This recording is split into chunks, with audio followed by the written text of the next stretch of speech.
The morning air along England's southern coast carried a chill, a foretaste of something far more significant than a mere seasonal change. It was heavy with the unspoken pressure of destiny. Harold Godwin's son, the recently crowned King of England, stood on a rise, surveying a land he had sworn to defend.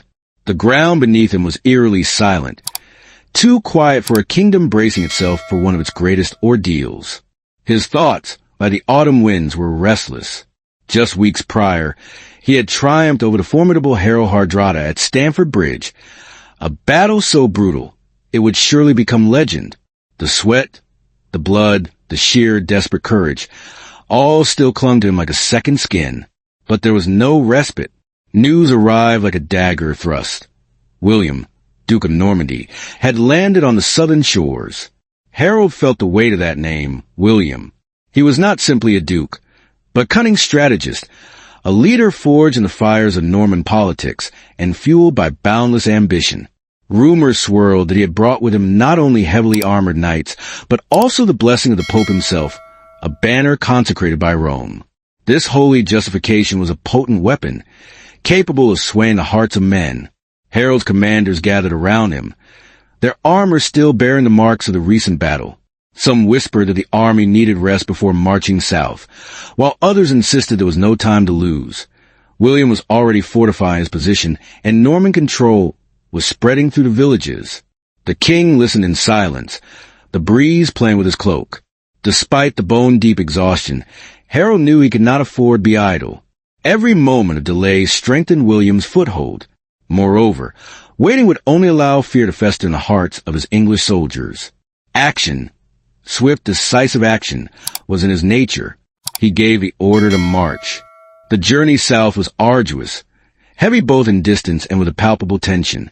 Thousands of huskarls and ferdmen followed their king, their shields slung on their backs, their axes gleaming dully in the pale sunlight. The roads were lined with villagers, their faces etched with anxiety. Some bowed their heads in respect, while others stared in silence, their expressions filled with the same unspoken question. Would he save them? By the time Harold reached the ridge near the small village of Hastings, he was consumed by a mixture of exhilaration and dread. The landscape was familiar, rolling hills crowned with dense woods, ideally suited for the defensive shield wall that had served the English so well for generations. His scouts returned with urgent news. William had established a fortified camp near the coast, protected by wooden defenses. The Normans were gathering supplies, constructing fortifications, and preparing not just for a battle but for a complete conquest. Harold's men set up camp along the ridge of Senlac Hill. From this vantage point, he could see the smoke rising from the Norman lines and hear the distant, faint but sharp sound of their horns. The two armies were like predators circling each other, each waiting for the opportune moment to strike. Night descended slowly, shrouding the hillside in cold blue shadows. Fires flickered among the English ranks as men huddled together, sharpening their blades, murmuring prayers, or simply staring into the flames, searching for courage within them. Harold walked silently among his men. Many looked up at him with weary but trusting eyes. He paused beside a group of young ferdmen, farmers, blacksmiths, fishermen who had answered their king's call. One boy, no older than 17, clutched a spear with trembling hands. "Are you afraid?" Harold asked gently. The boy nodded. "So am I," Harold admitted. The boy blinked in surprise. "A king?" he asked, his voice cracking. "A king," Harold replied, "but still a man. Courage isn't the absence of fear. It's choosing to stand in spite of it." The boy straightened, the trembling easing slightly. Harold placed a hand on his shoulder before moving on. He understood that morale was as crucial as steel. Meanwhile, across the field, William sat in his command tent, the fire casting long, dancing shadows on the canvas walls. His captains debated strategy. Some argued for brute force, a direct charge uphill with the cavalry to shatter the English line. Others advised patience. William listened with the focused intensity of a wolf waiting for the perfect moment to pounce. He was keenly aware of Harold's strengths. The English shield wall was legendary, an impenetrable barrier of shields and axes that had crushed countless enemies. Breaking it would require more than just raw power. It demanded cunning. William weighed every advantage at his disposal. His archers, his infantry, his cavalry, the iron discipline of his Norman troops, and above all, the unwavering belief that he was destined, even divinely ordained, to rule England. Finally, he dismissed his captains and stepped outside. The night sky stretched out endlessly above him, the stars glittering like fragments of cold silver. He inhaled deeply. The wind carried the scent of salt, earth, and something else, something intangible, like fate itself. The coming dawn would bring more than just a battle. It would decide the future of kingdoms. Back on Senlac Hill, sleep eluded Harold. He stood watching the horizon, where a faint glow signaled the approaching dawn. Memories flooded his mind unbidden. His oath to Edward the Confessor, the heavy weight of the crown, the promises he had made to his people. The crushing fatigue of 2 battles fought in a single month weighed him down, yet his resolve remained unbroken. The first orange streak of sunlight pierced the darkness. Horns sounded from the Norman camp. A distant roar rolled across the field. The storm had begun. Harold raised his sword, the steel catching the newborn light. "Stand firm," he commanded. "Today, England stand with us." The English shield wall formed, a living fortress along the ridge. Thousands of shields locked into place, a line of unwavering determination. On the opposite side, William mounted his warhorse, raised his banner high, and signaled the advance. 2 worlds, 2 destinies, charged toward each other. And so began the Battle of Hastings. The summer of 1066 pressed down heavily on the English countryside. The air held a strange stillness, as if the land itself sensed a storm gathering far beyond the horizon. In the halls of Westminster, King Harold Godwin's son reviewed reports spread across a long oak table. Messages brought by weary riders from the coast, from his nobles, from the watchmen along the channel. Each account whispered the same chilling fear. Duke William of Normandy was preparing for war. Yet William's army remained grounded. Week after week passed, and the seas remained tempestuous, tossing ships about like scattered leaves. Harold, standing before maps etched with borders and coastlines, felt the weight of uncertainty pressing down on him. Should he maintain the massive FYRD along the southern shore, thousands of farmers pulled from their fields, their families awaiting the harvest?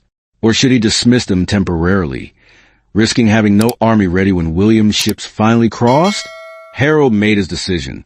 He maintained a strong watch, eyes fixed across the waters, even as food supplies dwindled and men grumbled about returning home. "It will not be long," he reassured his commanders, though the conviction in his voice flickered like a candle flame in the wind. William cannot keep an army at the ready forever. Far across the channel, in Normandy, William stood on the cliffs of Dives-Mer, his gaze darkened by frustration.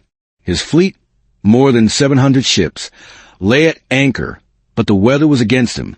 His soldiers, knights, and archers waited under flapping banners, eager for glory and plunder. But William was patient, calculating. He was certain that the heavens would eventually grant him passage, for he believed that God favored his claim to the English throne. Behind him, his confidant and half-brother, Bishop Odo, approached quietly. "The men grow restless," Odo said. "Some whisper that the winds are a curse." William's lips curled into a thin, cold smile. "Curses are for fearful. When we sail, it will be with God's breath behind us." He believed it. And so did his men, for William's presence carried a weight that commanded loyalty. Every knight who followed him knew they were part of something larger than a mere conquest. They were part of destiny itself. In England, however, it was not William who arrived first. It was a storm from the north. On an early September morning, riders thundered to the capital, breathless and mud-splattered. Their news spread to the city like wildfire. Harald Hardrada, the Viking king of Norway, had landed with a massive army, and with him was Tostig, Harold Godwinson's own exiled brother. The shock rippled through the court like a sudden clap of thunder. Harold listened in rigid silence as the messengers delivered the details of the invasion unfolding in the north. Hardrada's longships had sliced through the Humber estuary like gliding blades. Towns fell swiftly. The English defenders, scattered and unprepared, could not withstand the disciplined fury of seasoned Norse warriors. For a moment, Harold's thoughts spiraled. A tangled knot of betrayal, fury, and grim realization tightened within him. Tostig, once a noble of high honor, had turned against him with the ferocity of a wounded wolf. Harold's commander spoke at once, their voices overlapping like the clash of steel. "We must march north immediately. But what of William? If we leave the coast? If we do not stop Hardrada now, the north will fall." Harold raised a hand, silencing the room. His eyes burned with resolve. "We march." And so began one of the most exhausting forced marches in medieval history. Harold led his housecarls and the fastest FYRD units northward, covering more than 300 kilometers in just a few days. They moved with a determination that defied human limits. Men slept as they walked, leaning on their shields. Others mumbled prayers, for no one knew if they would survive the battles to come. The countryside blurred past. Rolling hills, river valleys, villages where people watched with anxious awe as the king's army thundered by. Along the way, Harold wrestled with his own thoughts. He had won the crown only months before. Now, two powerful kings sought to rip it from his grasp. In the quiet moments between commands, he wondered if fate had singled him out not for triumph but for torment. But each time doubt crept too close, Harold would straighten in the saddle and whisper to himself, "I am king, and I will defend my land." Meanwhile, in the north, Hardrada and Tostig were enjoying early success. Their warriors, their shield walls gleaming with polished metal, had triumphed at Fulford, scattering the English forces of Edwin and Morcar. The Viking king stood tall among his men, his presence larger than life. His deep voice carried across the campfires. "England will bow," he declared. "Its crown was once promised me, and I will take it with fire and sword." Beside him, Tostig's expression mingled triumph with bitterness. "My brother will come," he said quietly. "He cannot ignore this." Hardrada laughed, a booming sound like crashing waves. "Let him come. I have never fled from any king." But even as he spoke, Harold's army was closing in with uncanny speed. Late in the afternoon of September 24th, Harold reached the outskirts of York. The men collapsed in exhaustion, but their spirits blazed with determination. Scouts returned with urgent news. Hardrada's forces were at Stamford Bridge, and they were unarmored, expecting hostages, not battle. Harold could hardly believe his good fortune. "Then we strike at dawn," he said, his voice steady, though his heart pounded with a fierce mixture of fatigue and resolve. He slept little that night. The weight of the moment pressed heavily upon him. Two invaders, two threats, two wars tearing at the heart of England. If he failed now, the kingdom would descend into chaos. Yet he sensed a strange clarity within the turmoil. Perhaps it was the quiet before the storm, or the stillness of a leader who had accepted the burden of what lay ahead. At dawn, he mounted his horse. His men gathered around him, their eyes weary but burning with loyalty. Harold raised his sword, the steel catching the first pale light of morning. "Today," he called out, "we defend England, not for gold, not for power, but for the fields where our children will grow, for the homes built by our fathers, and for the land that is ours." A roar rose from the ranks, echoing across the hills. And with that thunderous cry, Harold Godwin's son led his army toward Stamford Bridge, toward a clash that would determine not only the fate of kings, but the destiny of a nation. The morning sun rose slowly over the rolling hills east of York, its pale light creeping across the dew-soaked grass. A thin mist hovered above the earth, like a veil drawn over a land that had not yet fully awakened. But Harold Godwinson's army was already on the move. Their armor clinked softly, a steady rhythm echoing through the stillness, while the scent of damp earth and steel filled the air.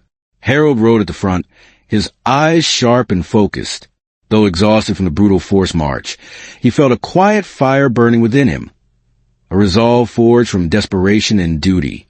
For months, the shadow of war had followed him. First William, now Hardrada.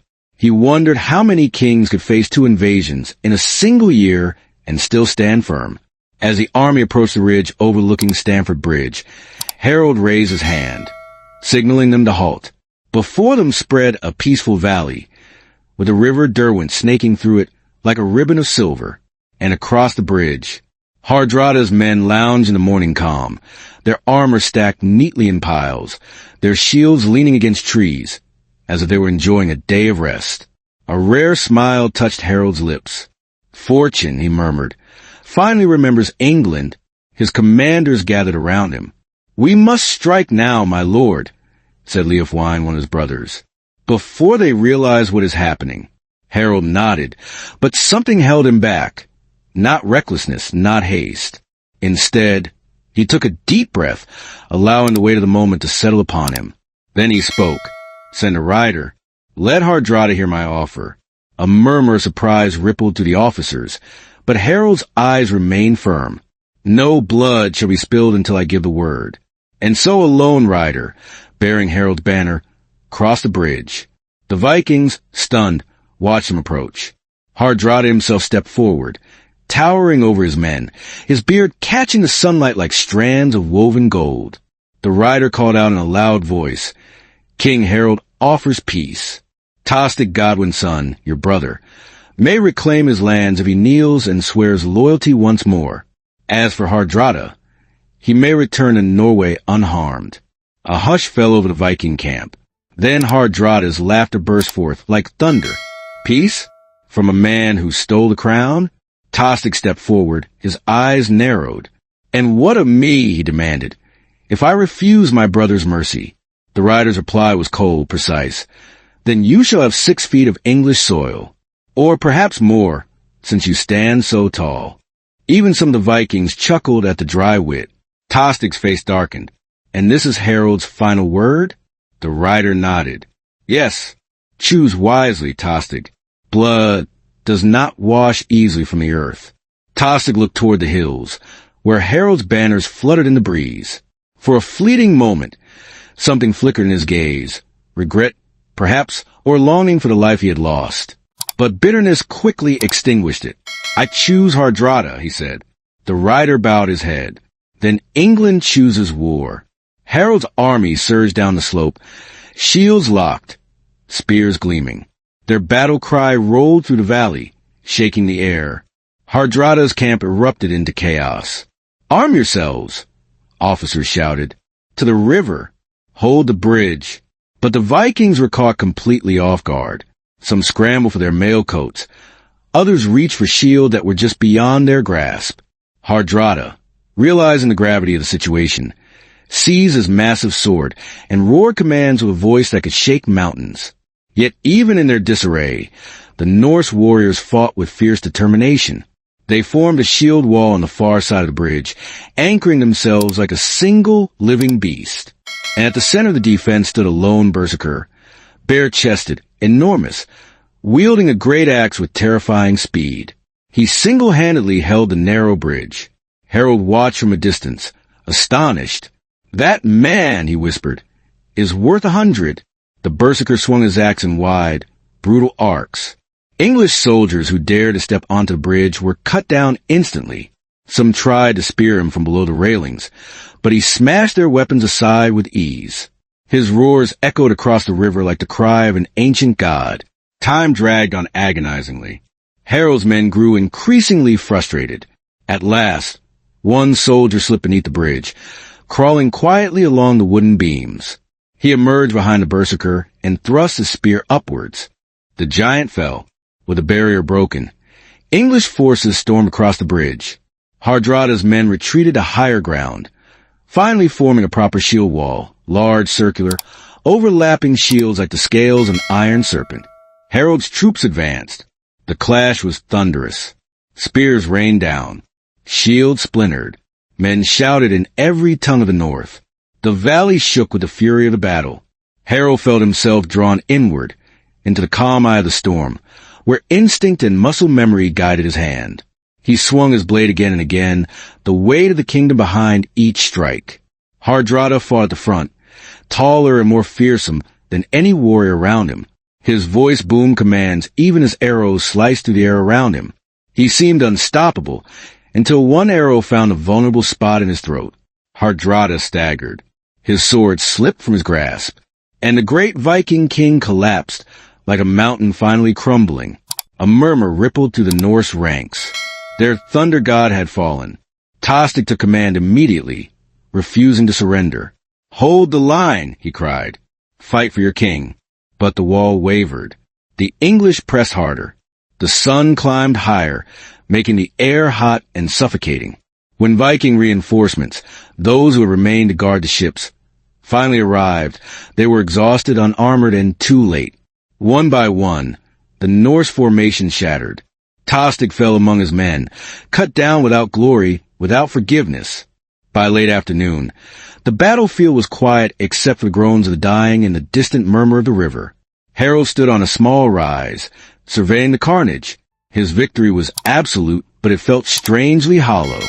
He had defended England once, yet the price had been steep, and the weight of exhaustion lay heavily upon his men. As the sun sank low in the sky, a scout rode up, his face pale. "My king," he whispered, "a messenger from the south. The Normans, William has landed." Harold closed his eyes. The second storm had arrived, and the battle for England was only just beginning. The afternoon of October 14th, 1066, drifted into a tense, breathless stillness. On Senlac Hill, the Anglo-Saxon shield wall still stood, scarred, battered, but unbroken. They had endured hours of Norman assaults, relentless waves of arrows, infantry advances, and devastating cavalry charges. Yet the hill remained theirs. The line held, but William, watching from below with the sharp patience of a hunting hawk, understood something deeper. The battle would not be decided by who held the hill, but by who held their nerve the longest. He could sense fatigue spreading among the Saxons, even if their shields remained locked tightly. Cracks were forming, but on the inside, not the outside. As the sun lowered, casting long golden shadows across the battlefield, Harold's men continued to strike their shields in rhythm. The sound, deep and metallic, echoed like the heartbeat of an ancient war. But behind those proud rhythms, exhaustion tightened its grip. Arms trembled under the weight of shields. Breaths grew labored. Sweat mixed with blood and dirt, leaving a bitter taste in every soldier's mouth. Harold himself, his face smeared with dust and smoke, refused to show any sign of weakness. He knew that nightfall might be his salvation. If he could hold the hill until dark, the Normans would have no choice but to retreat. William sensed that the moment had come. With a calculated calmness, he ordered his cavalry to feign retreat once more. The horns blared, and the Norman riders turned their horses, pretending to fall into complete disarray. They galloped down the slope in apparent panic, shouting, cursing, acting out fears of performing on a grand stage. On the Saxon right flank, the most battered part of the line, soldiers stirred. They saw the Normans running. They heard the taunts. And something primal awakened within them, a mixture of pride, anger, and the desperate desire to end the invasion once and for all. A small group broke formation. Then another. Within moments, dozens of Anglo-Saxon warriors charged down the hill, abandoning the protective shield wall and chasing the fleeing cavalry. It was exactly what William had been hoping for. The moment the Saxons reached the foot of the hill, the Norman cavalry wheeled around with stunning precision. Lances were lowered. Horses surged forward. The battlefield flipped like a coin. Suddenly the Saxons were struggling uphill, disorganized and out of breath, while the Normans hammered them with full force. The shock was devastating. Many Saxons were cut down instantly. Others were trampled beneath the horses' hooves. Their cries carried up the hill to Harold, who watched in horror. He attempted to call them back, yelling commands until his voice broke. But the damage was irreversible. The shield wall, his kingdom's last line of defense, now had gaps.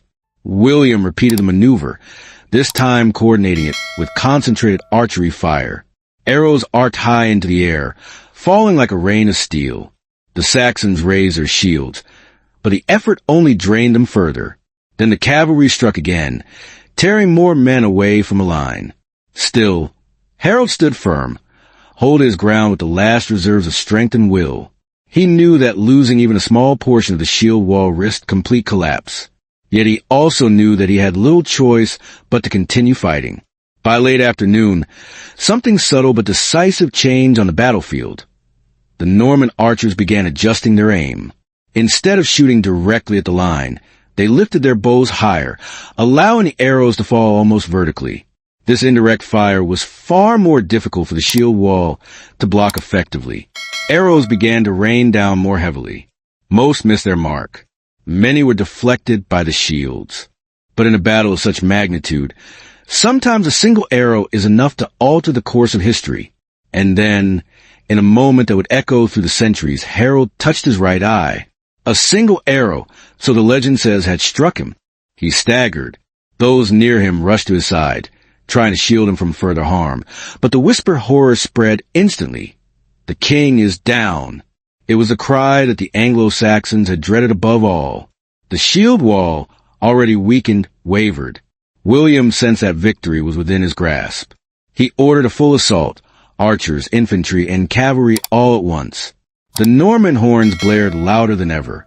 Horses thundered forward. The hills shook with the violence of the final push. The Anglo-Saxons fought with desperate bravery. Even without their king, many refused to flee. They stood shoulder to shoulder, swinging axes and swords until their arms could no longer lift them. For them, this was no longer just a battle. It was a last stand for their homeland. But courage could not hold forever against relentless force. Norman cavalry broke through the weakened wall. The last Saxon defenders surrounding Harold were overwhelmed. What happened next is shrouded in the fog of war. But one truth remains clear. Harold died on the hill he had sworn to defend. As twilight settled, William stood on the summit. The Norman banner whipped violently in the wind, silhouetted against a sky stained red by the setting sun. The Anglo-Saxon army retreated in scattered fragments, some in shock, some in tears, many refusing to accept what had just transpired. The fighting on the hill was coming to an end, but the future of England had already been irrevocably changed. In that fading light, as William looked across the battlefield, he knew that the crown of England was now within his reach. A new chapter in history was beginning, though neither victor nor vanquished could yet imagine the vast scope of the transformation to come. Night fell slowly over Senlac Hill on October 14th, 1066, casting a somber shadow across the battlefield. The fighting had ended, yet the air still trembled with the echoes of the day. The thundering of hoofbeats, the clashing of steel, and the cries of men now lost to history. The wind that drifted through the camp seemed to whisper the last moments of the ancient Anglo-Saxon world. From the crest of the hill, the surviving Anglo-Saxons retreated in utter silence, moving like specters, numbed by exhaustion and disbelief. Without Harold, their shield walls shattered, and devoid of any remaining hope, the crushing weight of defeat settled upon them. Many cast lingering glances back toward the hill's summit where their king had fallen, knowing in their hearts that his death signaled the end of their era. On the Norman side, however, there was no jubilant celebration, only cautious vigilance. William ordered an encampment to be constructed, with guards posted strategically around its perimeter. He fully grasped the fundamental truth. The conquest of England would not be decided by a single, isolated victory. He still had to march on London, secure the allegiance of the nobles, and formally claim the crown. The path ahead remained shrouded in uncertainty, yet William possessed a deep, unshakable confidence. He was convinced that destiny itself had chosen him as the victor. Fires blazed alive within the Norman camp. Horses stood tethered nearby, their breath forming visible clouds of steam in the cool night air. Men tended to their wounds, honed the edges of their blades, or sat in contemplative silence, their gazes fixed on the darkening hill. No one among them doubted that they had participated in a battle that would forever define their lives. William strode toward the area where Harold was reported to have fallen. The torch he carried cast a dancing, flickering light across the ground, revealing a landscape littered with splintered shields and fallen warriors.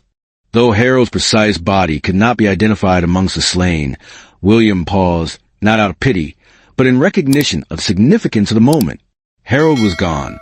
The Anglo-Saxon dynasty, which had ruled England for centuries, had met its end on that fateful hill, and William, once an outsider, now stood poised to become England's next king.